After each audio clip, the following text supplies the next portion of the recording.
హరి ఓం. పాపంబు నీ చేత ప్రాపించ మనకు, ఇంకా రాజు నశించిన రాజ్యమందు బలవంతుడగువాడు బలహీను పశుదారహయ సువర్ణాదులనపహరించు చోరాదులు సంచరింతురు ప్రజకు అన్యోన్య కలహంబులతిశయిల్లు వైదికంబైయున్న వర్ణాశ్రమాచార ధర్మమించుకలేక తప్పిపోవు అంతమీద లోకులు అర్ధకామంబుల తగిలి సంచరింప ధరణి ఎల్ల వన సంకరములు వచ్చును మర్కట సారమేయ కులము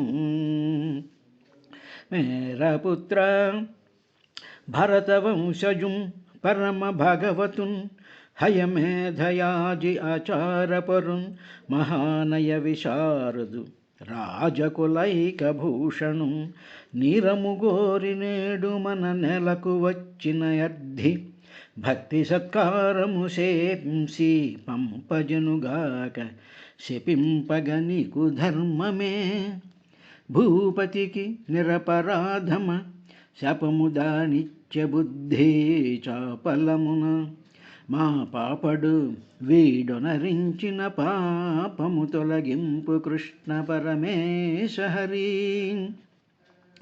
పొడిచిన తిట్టిన కొట్టిన పడుచుందురుగాని పరమ భాగవతులు దారొడబడరు మరుసేయగ కొడుకా విభుడు ఎగుసేయగోరడు నీకు కలగరు సాధులు మిళితములై పరుల వలన మేలుం క్రీడుం నెలకొనిన నైనాత్మకు ఒలయవు సుఖ దుఃఖ చయములు ఉగ్రములగుచున్ అని ఇట్లు శమీక మహామునీంద్రుండు క్రమ్మరింప శక్తి లేని కొడుకు చేసిన పాపంబునకు సంతాపంబునుంది తన శిష్యునొకని మునికుమారం పిలిచి ఏతద్వృత్తాంతమంతయు రాజుని కరింగించి రమ్మని పంచే అంత ఆ అభిమన్యుపుత్రుండు శమీకముని శిష్యుని వలన శాపవృత్తాంతంబు విని కామక్రోధాది విషయాసక్తుండగు తనకు తక్షక విషాగ్ని విరక్తి బీజంబగుననుచు కరినగరంబున కుంజని ఏకాంతంబున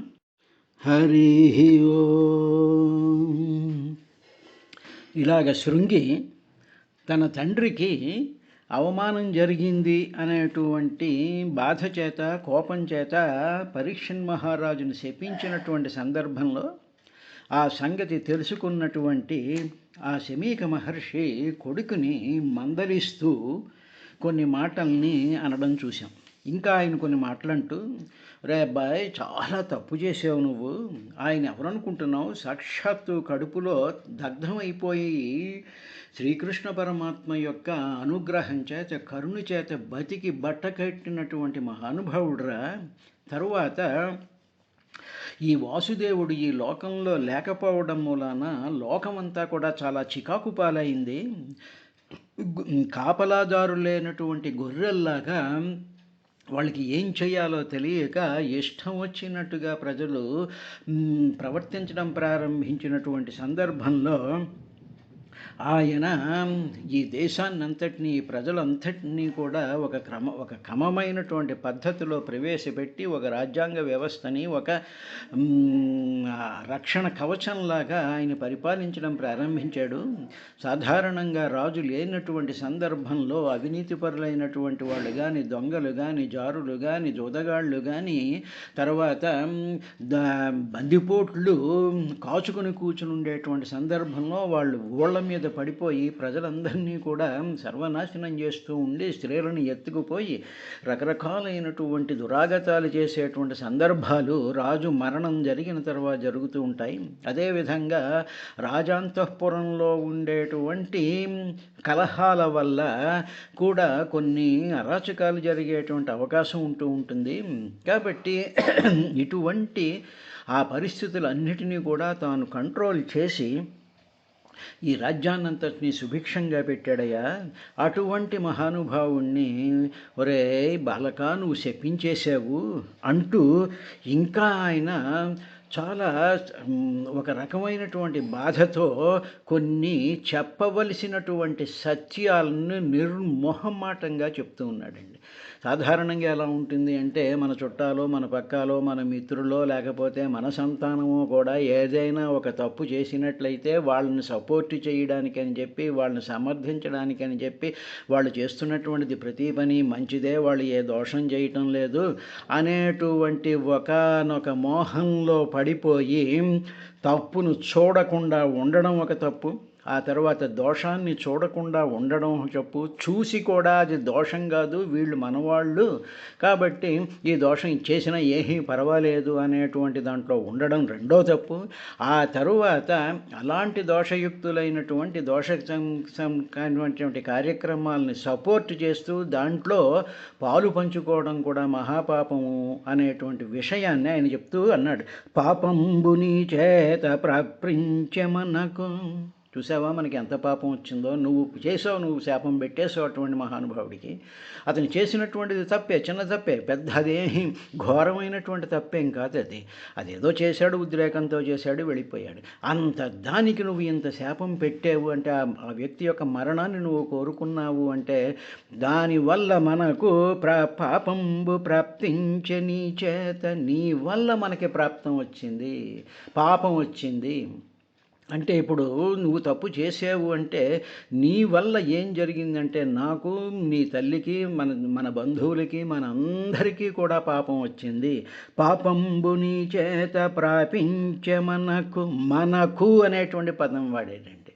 కాబట్టి మనం ఏమనుకుంటామంటే, ఎవరు పాపం చేస్తే వాళ్ళకే వస్తుంది, ఎవరు దోషం చేస్తే వాళ్ళకే వస్తుంది అనేటువంటి కాన్సెప్ట్ సరైనటువంటి కాన్సెప్ట్ కాదు. ఒక సమాజంలో ఒకళ్ళు కానీ తప్పు చేసినట్లయితే, ఒకళ్ళు కానీ దోషం చేసినట్లయితే, అది ఆ సమాజంలో దానితో అసోసియేట్ అయినటువంటి అందరికీ, ఆ సభ్యులందరికీ కూడా దోషం అంటుకుంటూ ఉంటుంది. అందువల్లే ధర్మాన్ని పాలించడం, ధర్మానికి కట్టుబడి ఉండడం, తెలిసినటువంటి విధానంగా పనులు చేయడం అనేటువంటిది ఎందుకు చెప్తారు అంటే, చేసింది ఎవరో కావచ్చు కానీ పాపం మనకి పట్టుకుంటుంది. జాగ్రత్తగా ఈ పదాన్ని మనం గమనిస్తూ ఉండాలండి. పాపంబుని చేత ప్రాపించే మనకు పాపం వచ్చింది అన్నాడు తప్ప శృంగి నువ్వు శపించేసావు కాబట్టి నీకే పాపం వచ్చింది అనేటువంటి మాట మాట్లాడేది. ఈ ధర్మ సూక్ష్మాలు చాలా సూక్ష్మంగా ఉంటాయండి ధర్మాలన్నీ కూడా. మనకు ఇంకా రాజు నశించిన, వారం రోజుల్లో చచ్చిపోమని చెప్పావు కదా, శాపం పెట్టావు కదా, ఇక రాజు నశించినట్లయితే రాజ్యమందు బలవంతుడగువాడు, ఇక రాజ్యంలో బలమైనటువంటి వాడు బలహీనుల యొక్క పశు దార హయ సువర్ణాదులనపహరించు. ఆ బలహీనుడి యొక్క పశువుల్ని కానీ, వాళ్ళ స్త్రీలని కానీ, వాళ్ళ యొక్క గుర్రాలని కానీ, వాళ్ళకు ఉండేటువంటి సువర్ణాదులు కానీ అపహరించేస్తూ ఉంటారు. ఎవడు బలవంతుడైనటువంటి వాడు, ఇప్పుడు అధికారంలో ఉండేటువంటి వాడి చెంచాలు ఉంటారు చూసారా, అధికారంలో ఒక దుష్టుడు ఉన్నప్పుడు, అధికారంలో ఒక బలవంతుడు ఉన్నప్పుడు, అధికారంలో ఒక దుర్మార్గుడు పరిపాలిస్తూ ఉండేటువంటి సందర్భంలో ఆ దుర్మార్గుడు చెట్టు చేరినటువంటి దుర్మార్గులు చాలా బలం కలిగి ఉంటారు వాళ్ళు. అటువంటి బలవంతుల వల్ల, అటువంటి దుర్మార్గంతో కూడుకున్నటువంటి బలవంతుల వల్ల బలహీనులైనటువంటి సామాన్య యొక్క ప్రజలనికి వాళ్ళ పనుల్లోకి వీళ్ళు అడ్డం పడుతూ, వాళ్ళని ఇష్టం వచ్చినట్టు హింసిస్తూ, వాళ్ళ ధనాల్ని, వాళ్ళ భూములను ఆక్రమిస్తారు, వాళ్ళ గోడలను కూలగొడతారు, వాళ్ళ ఇళ్ళను కూలగొడుతూ ఉంటారు, వాళ్ళ యొక్క సమస్తమైనటువంటి సంపదల్ని అపహరించడానికి వాళ్ళు ప్రయత్నం చేస్తూ ఉంటారు. అపహరించు. అదేవిధంగా జార చోరాదులు సంచరింతురు. జారులు అంటే వ్యభిచారం చేసేటువంటి వాళ్ళు, ఈ పబ్బులు నడిపేటువంటి వాళ్ళు, ఈ క్యాసినోలు నడిపేటువంటి వాళ్ళు ఈ విధంగా ఉంటూ ఉంటారు. అదేవిధంగా చోరులు కూడా బయలుదేరుతూ ఉంటారు. జార చోరాదులు సంచరింతురు, ఆ విధంగా ఉంటారు. అదొకటే కాదు, ఇంకొక అద్భుతమైనటువంటి విశేషం ఏం జరుగుతుందో తెలిసిన, ప్రజలకు అన్యోన్య కలహంబులతిశయిల్లు. ప్రజలను, సమాజాన్ని విడగొచ్చేటువంటి విధంగా కలహాలు బయలుదేరిపోతూ ఉంటాయి. సరైనటువంటి వాడు, ధర్మపరుడైనటువంటి వాడు, నీతివంతుడైనటువంటి వాడు, సంస్కారం కలిగినటువంటి వాడు, మంచి వంశంలో నుంచి వచ్చినటువంటి వాడు రాజైనప్పుడు ఇవన్నీ కూడా కంట్రోల్లో ఉంటాయి, భయపడుతూ ఉంటారు. ఎప్పుడైతే రాజు మరణిస్తాడో, ఎప్పుడైతే ఆ రాజ పదవికి కొంత ద్రోహం కలుగుతుందో, వాడు లేకపోయినట్లయితే ప్రజలకు అన్యోన్య కలహంబులతిశయిల్లు. అలాగా కులాలని, మతాలని, ప్రాంతాలని, రకరకాలైనటువంటి కలహాలతో ప్రజలందరూ కూడా ఇష్టం వచ్చినట్టు ప్రవర్తన చేస్తూ ఉంటారు. వైదికంబయ్యున్న వర్ణ ఆశ్రమ ఆచార ధర్మముంచుకలేక తప్పిపోవు. ఇక వైదికమైనటువంటివి అంటే వేదవిహితమైనటువంటివి, ఆగమశాస్త్రాలు నిర్దేశించినటువంటివి కానీ శాస్త్రం చెప్పినటువంటి వైదిక ధర్మాలన్నీ కూడా మొట్టమొదట దారి తప్పిపోతాయి. ఇక అవేమీ ఉండవు. ఇంకా తర్వాత వర్ణాశ్రమాచార ధర్మం ఇంచుక ఉండదు. వర్ణాశ్రమాలు కానీ తర్వాత ధర్మం కానీ ఇవి ఏమీ లేకుండా మొత్తం దారి తప్పిపోతూ ఉంటాయి. అంత మీద దీనివల్ల ఏం జరుగుతుందంటే లోకులు అర్ధకామంబుల దగిలి సంచరింప. ఇక ఈ ప్రజలందరిలో కూడా వాళ్ళ ప్రయోజనం చూసుకోవడం, వాళ్ళకే ధనం సంపాదించుకోవడం, వాళ్ళ కోరికలే తీర్చుకోవడం అనేటువంటి ఒకానొక భయంకరమైనటువంటి మానసిక ప్రవృత్తులు డెవలప్ అవుతూ ఉంటాయి. ఎందుకంటే దుర్మార్గులు రాజ్యాన్ని పరిపాలిస్తున్నారు, వాళ్ళు బలవంతులు తీస్తూ ఉంటారు.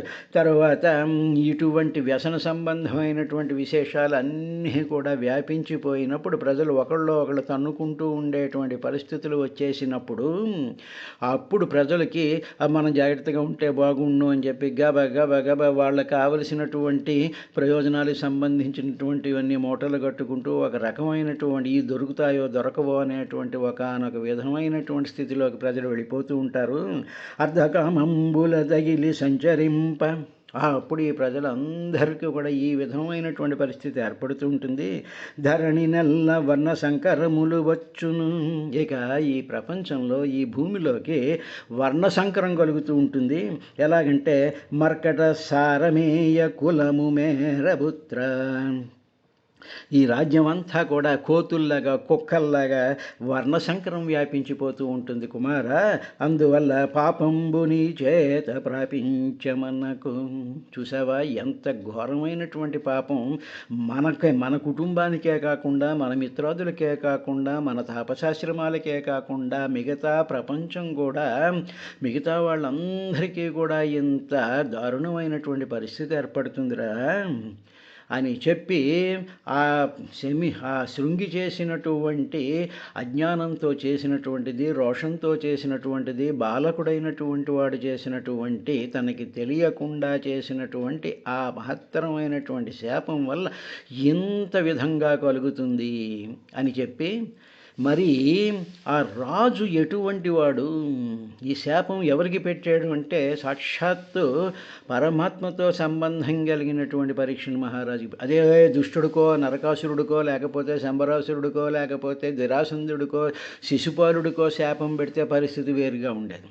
పరమ దుర్మార్గులకి శాపం పెడితే పర్వాలేదు, కానీ నువ్వు పెట్టినటువంటి శాపం ఎవరికంటే భారత వంశజం, పవిత్రమైనటువంటి భారతదేశంలో పుట్టినటువంటి భరత వంశానికి చెందినటువంటి వాడికి పరమ భాగవతం, మహత్తరమైనటువంటి భాగవత ధర్మాలు తెలిసినటువంటి వాడు, భగవద్భక్తుడైనటువంటి వాడు, భగవంతుడి యొక్క సన్నిధానం కలిగినటువంటి వాడు, నిరంతరము భగవద అన్వేషణ చేస్తూ ఉండేటువంటి పరీక్షణ్ మహారాజు పరమ భాగవతుడురా.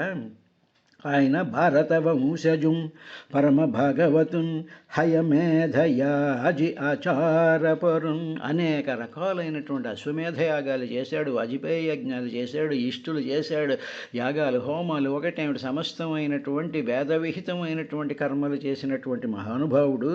ఆచారపరున్, ధర్మస్థమైనటువంటి ఈ ఆచారాలన్నీ కూడా పాలించినటువంటి వాడు. మహానయ విశారదు, మహా గొప్పదైనటువంటి సదాచార సంపన్నుడైనటువంటి వాడు. తర్వాత నయ అంటే నడిపించేటువంటి వాడు అని అర్థం అండి. నాయకుడు అంటాను చూసా, నయ అంటే నడిపించేటువంటి వాడు. చాలా గొప్పగా ప్రజల యొక్క మనస్థితులను తెలుసుకుని, ప్రజల యొక్క అవసరాలు తెలుసుకుని దానికి తగ్గట్టుగా ప్రపంచాన్ని, ప్రజల్ని, బంధుగణాన్ని, తన యొక్క సామంతుల్ని, సైన్యాన్ని అందరినీ కూడా చాలా అద్భుతంగా నడిపించగలిగినటువంటి విశారదుడు. ఆ టెక్నిక్ తెలిసినటువంటి వాడు. విశారదుడు అంటే వెరీ ఇంటెలిజెంట్లీ ఇంప్లిమెంట్ చేయగలిగినటువంటి నైపుణ్యం కలిగినటువంటి వాడు అని అర్థం అండి. అంత అద్భుతంగా మహానయ విశారదు రాజకుల ఈకభూషణం. ఆ రాజకులాలన్నిట్లో కూడా మేలుబంతి అయినటువంటి వాడు, అలంకారప్రాయమైనటువంటి వాడు. అటువంటి మహానుభావుణ్ణి పాపంబుని చేత ప్రాపించ మనకు, నువ్వు శపించడం వల్ల మనకి పాపం వచ్చిందిరా అబ్బాయి అంటూ నీరము కోరి నేడు మన నెలకు వచ్చిన. అతను ఏమడిగాడు? వచ్చి కాస్త మంచినీళ్ళు ఇవ్వండి, దాహం వేస్తోంది అన్నాడు కదా. అలాగా నీరము కోరి, ఆ నీటిని కోరుకుని నేడు మన నెలకు వచ్చిన, మన దగ్గరకు వచ్చాడురా. అటువంటి అర్థించాడు, వచ్చి నీరు కావాలి అని. అటువంటి వాణ్ణి భక్తి సత్కారము చేసి పంపజనుగాక. అటువంటి వాణ్ణి భక్తితో, గౌరవంతో, మహానుభావుడైనటువంటి వాడు, అటువంటి తర్వాత రాజైనటువంటి వాణ్ణి మనం భక్తితో సత్కారం చేసి పంపించాలి. కానీ శపింపగ నీకు ధర్మమే, శపించడం నీకు ధర్మం రా అబ్బాయి. చూడండి, కొడుకైనా సరే అన్యాయం చేసినప్పుడు, దుర్మార్గం చేసినప్పుడు, అవినీతిని చేసినప్పుడు వాడిని ఏ విధంగా మందలించాలో ఆ విధంగా మందలిస్తూ సపోర్ట్ చెయ్యకుండా ఎంతో ఓర్పుతో చేసినటువంటి ఆ దోషాన్ని, చేసినటువంటి ఆ కార్యాన్ని ఎత్తి చూపిస్తూ మళ్ళీ జీవితంలో ఆ బాలకుడు మళ్ళీ ఆ పని చెయ్యకుండా ఉండడం అనేటువంటి ఒకానొక మార్గదర్శక పూర్వకంగా తండ్రి ఎలా బిహేవ్ చెయ్యాలో అనేటువంటి విషయం భాగవతం చెప్తోందండి. అదే మన దగ్గరికి వచ్చేటప్పటికి అవినీతిపరుడు తండ్రి పొజిషన్లో ఉన్నాడు, వాడు ఏదో అధికారంలో ఉంటాడు, వాడు ఐఏఎస్, ఐపీఎస్, రాజకీయ నాయకుడు ఎవడం, నీ ఇష్టం వచ్చినట్టు చేసే, నీకేం భయం లేదు, నీకు బెయిల్ వస్తుంది, నీకు కోర్టులు ఏం చెయ్యవు, నిన్ను ఏం నీకు ఎంత అవినీతి కావాలి అంత అవినీతి చేసేసే, కబ్జాలు చేసేసి నీ ఇష్టం వచ్చినట్టుండు, దేశాన్ని అల్లకల్లోలం పరిచేసే, మనం బాగుంటామని చెప్పేటువంటి తండ్రులు పరిపాలిస్తున్నటువంటి ఈ పరమ దౌర్భాగ్యమైనటువంటి కలియుగంలో మనందరం ఉన్నాం. ఇటువంటి దానికి పరిష్కార మార్గం ఏమిటి అంటే, ఇటువంటి మహానుభావులైనటువంటి వాళ్ళు, ధర్మాచార పరులైనటువంటి వాళ్ళు కొంచెం కామన్ సెన్స్తో ఉండి చేసినటువంటి తప్పుని పాయింట్అవుట్ చేసి, ఆ తప్పు చేసావు, ఇటువంటి తప్పు మళ్ళీ నువ్వు చెయ్యకూడదు అని మందలించేటువంటి వాడు తండ్రి తప్ప, ఇలాగ చేసేటువంటి వాళ్ళు తండ్రి అనేటువంటి శబ్దానికి అవమానం చేస్తారు అని భాగవతం చెప్తోందండి. ఇదండి మనం నేర్చుకోవలసినటువంటిది. ప్రజలు భాగవతం విన్నాం, కథలు తెలిసిపోయాయి. ఏం కథలు తెలిసాయండి? ఏమీ తెలియలేదు కథలు. ఏం కథలు తెలిసే గడిది గుడ్డు. ఇది అనుసరణీయమైనటువంటి గ్రంథం అండి ఇది. అటు పరమపదమైనటువంటి మోక్షపదాన్ని ఇచ్చేటువంటిది. అదేవిధంగా సాధారణమైనటువంటి తల్లి కానీ, తండ్రి కానీ, కొడుకు కానీ ఏ విధంగా ప్రవర్తన చెయ్యాలి ఈ సొసైటీలో ఉన్నప్పుడు అనేటువంటి నీతి, న్యాయ, ధర్మబద్ధమైనటువంటి విశేషాన్ని భాగవతం చెప్తోంది తప్ప మాకు భాగవతం అర్థమైపోయిందండి, కథలన్నీ తెలుసు, ఏం వింటాం మళ్ళీ, వాళ్ళు చెప్పారు వీళ్ళు చెప్పారు, ఈ మాటలన్నీ మానేయాలండి.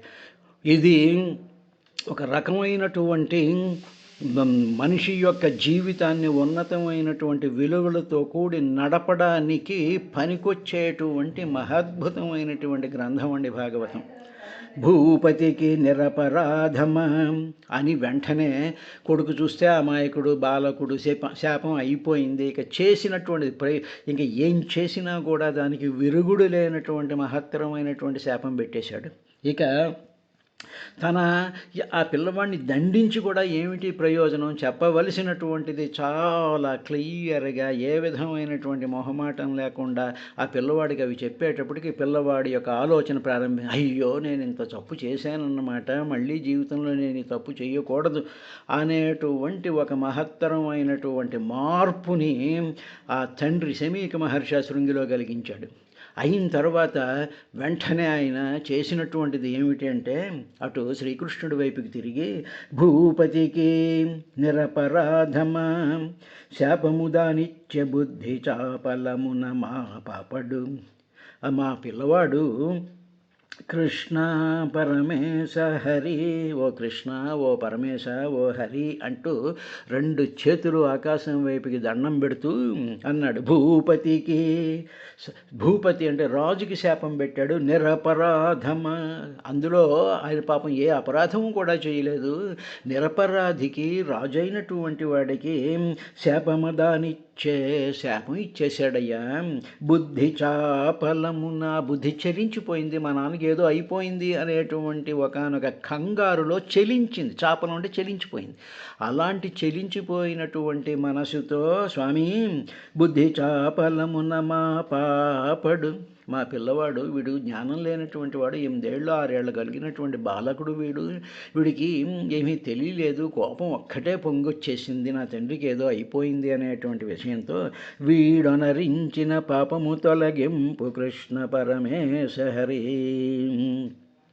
వాడు చేసినటువంటి పాపాన్ని కృష్ణ తొలగించు స్వామి అని చెప్పి ఆయన 2 చేతులు ఎత్తి ఆ ఆకాశం వైపు చూస్తూ పరమాత్మ అయినటువంటి శ్రీకృష్ణుడి యొక్క దివ్య మంగళ స్వరూపాన్ని కళ్ళ ముందుకు తెచ్చుకుని, పాపాన్ని క్షమించు, ఆ పాపాన్ని నివృత్తి చెయ్యగలిగినటువంటి సర్వశక్తి సమర్థుడమైనటువంటి కృష్ణ నువ్వు అని చెప్పి ఆయన శ్రీకృష్ణుడి యొక్క ఆ పాదాలని రెండింటినీ కూడా మనసులో ధ్యానిస్తూ ఆయన ప్రార్థించాడండి శమీక మహర్షి.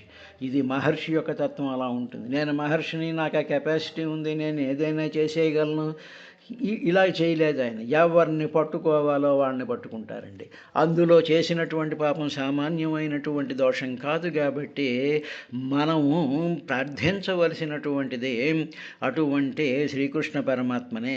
అందువల్ల భాగవతంలో నువ్వు తప్పు చేసినా, ఒప్పు చేసినా, దానం చేసినా, యాగం చేసినా, దొంగతనం చేసినా, ఇంకొకటి చేసినా, బ్రహ్మాస్త్రాలు వేసినా, ఏం చేసినా సరే ఆ పాపము అనేటువంటి విషయం గ్రహించినప్పుడు, ఇది పుణ్యకార్యము అనేటువంటి గ్రహించినప్పుడు ఇవన్నీ కూడా స్వామి నీకే అంకితం. కాయేన వాచా మనసేంద్రియైర్వా బుద్ధ్యాత్మనా వా ప్రకృతే స్వభావాత్ కరోమి యద్య సకలం పరస్మై నారాయణయేతి సమర్పయామి, శ్రీమన్నారాయణయేతి సమర్పయామి అని చెప్పి ఆ పరమాత్మ యొక్క పాదాల మీద మనం అంతా కూడా చేసి ఆయన యొక్క అనుగ్రహం ద్వారా మనలో ఉండేటువంటి దోషాలు కానీ, సుఖాలు కానీ, సంతోషాలు కానీ, వాసనలు కానీ ఇవన్నీ తొలగించుకోవడానికి ఆయన వినా ఇంకొకటి లేదు అనేటువంటి విషయాన్ని శమీక మహర్షి ద్వారా భాగవతం చెప్తోందండి. అందువల్ల మనం ప్రతి పదాన్ని కొంచెం జాగ్రత్తగా చూస్తూ ఉండాలి. పాపాన్ని తను తొలగించగలిగినటువంటి శక్తి సమన్వితుడు అయినప్పటికీ కూడా ఆ శక్తిని తను వాడకుండా ఆ పరమేశ్వరుని వాడి ఆయన చేశాడంట. అయిన తర్వాత మళ్ళీ ఆ పిల్లవాడి వైపు చూసి ఆ కృష్ణుని అలా ప్రార్థించి, పొడిచిన తిట్టిన కొట్టిన పడుచుందురుగా నీ పరమ భాగవతులు తారొడబడరు మారు సేయగా కొడుక విభుడు ఎగ్గుసేయ కోరడు నీకు. ఇలా అనగానే ఈ శృంగికి ఓ రకమైన భయం పట్టుకుంది. నేనేమో శాపం పెట్టేశాను కదా, ఈ సంగతి మా నాన్నగారు ఎలాగా ఆయనకి చెప్తాడు, చెప్పేటప్పటికీ ఆయన పరమ భాగవతుడు అంటున్నారు, చాలా గొప్పవాడు అంటున్నాడు, ఆయన తపస్సంపన్నుడు అంటున్నారు. అటువంటి మహానుభావుడికి అనంతమైనటువంటి శక్తి ఉంటుంది. ఆ శక్తి చేత మళ్ళీ పొరపాటుని కానీ ఆ శక్తి చేత కోపం వచ్చి పరీక్షణ్ మహారాజు తను శపించేస్తాడేమో అనే అనేటువంటి ఒక భయం యొక్క చాంచల్యం శృంగి మొహంలో కనిపించకుండా కనిపించినప్పుడు అప్పుడు తండ్రి చెప్తున్నాడండి పరమ భాగవతుల యొక్క లక్షణం ఏ విధంగా ఉంటుందో. పొడిచిన కొమ్ములు పెట్టి పొడి చేసినట్టయితే కత్తులతోనూ చూలాలతోనూ కూడా పొడి చేసినా, తిట్టినా సరే, కొట్టినా సరే పడుచుందురుగాని పరమ భాగవతులు కొట్టినా, తిట్టినా, పొడిచినా కూడా వాళ్ళు దాన్ని పడుతూ ఉంటారు, వాళ్ళు అవి భరిస్తూ ఉంటారు తప్ప తారొడబడరు మరుసేయగా వాళ్ళు మళ్ళీ ప్రతీకారం తీర్చుకోవాలి అనేటువంటి బుద్ధి వాళ్ళకి ఉండదు, వాళ్ళు చెయ్యరు. కొడుకా విభుడు యజ్ఞశేయగోరడు నీకు శాపం పెడతాడేమో అని నిన్ను చూస్తూ ఉంటే నీ థాట్ ప్రాసెస్ని నేను గ్రహించగలిగాను. ఎందుకంటే ఆయన పరమ భాగవతుడని చెప్పాను కదా, అందువల్ల ఆయన తిరిగి శాపం పెట్టేస్తాడేమో అని భయపడుతున్నట్టావు. కానీ పరమ భాగవతుడైనటువంటి వాడు సాక్షాత్తు దివ్య దర్శనం చేసినటువంటి మహానుభావుడైనటువంటి పరీక్షిత్ మహారాజు నీకు ఏమీ శాపం చేయడు, నీకేమీ అపకారం తలపెట్టాడు రా అబ్బాయి, అందువల్ల యూ డోంట్ వర్రీ అని చెప్పి మళ్ళీ కొడుకుని అనునయింపజేసేటువంటి విధానం కూడా మనకి భాగవతంలో కనిపిస్తూ ఉంటుందండి. ఇది మహాద్భుతమైనటువంటి విశేషం ఇది. కాబట్టి ఇటువంటి సంస్కారవంతమైనటువంటి కథల్ని చదివితే మనలో కూడా ఉండేటువంటి సంస్కారాలు ఉద్దీపనవుతూ ఉంటాయని భాగవతం చెప్తోంది.